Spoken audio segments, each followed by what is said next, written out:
पश्चिम Asia में जारी युद्ध की आग अब आपकी दवाइयों तक पहुंच सकती है, क्योंकि दवा कंपनियों पर बढ़ते आर्थिक बोझ को देखते हुए अब केंद्र सरकार जरूरी दवाओं की कीमतों में 10 से लेकर 15% की अस्थायी बढ़ोतरी करने के प्रस्ताव पर गंभीरता से विचार कर रही है।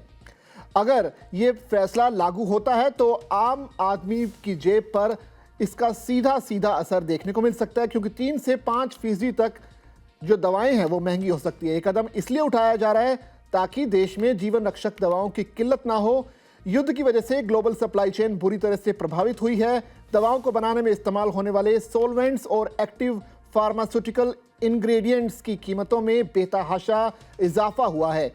ईटी की रिपोर्ट के मुताबिक उद्योग जगत के दिग्गजों ने सरकार को बताया है कि कच्चे तेल और पेट्रोकेमिकल से जुड़े रसायनों जैसे कि अमोनिया, नेफ्था और आइसोप्रोपिल अल्कोहल के दाम महज कुछ हफ्तों में 30 से लेकर 100% तक बढ़ गए हैं। फार्मास्यूटिकल्स विभाग के अधिकारी इस प्रस्ताव पर पॉजिटिव तरीके से अपना रुख अपना रहे हैं। रिपोर्ट में सूत्रों के हवाले से बताया गया है कि सरकार कोविड-19 महामारी के दौरान अपनाई गई रणनीति की तरह ही इस बार भी अस्थायी तौर पर कीमतों में ढील दे सकती है। अधिकारियों का मानना है कि दवाओं की कमी होने से बेहतर है कि कीमतों में थोड़ा बदलाव कर आपूर्ति को सुनिश्चित कर दिया जाए। राहत की बात यह है कि यह इजाफा स्थायी नहीं होगा। उद्योग जगत ने केवल 3 से 4 महीनों के लिए राहत मांगी है। जैसे ही इंटरनेशनल मार्केट में कच्चे माल की कीमतें स्थिर होंगी, दवाओं के दाम वापस पुराने स्तर पर लाने का विकल्प भी रखा गया है।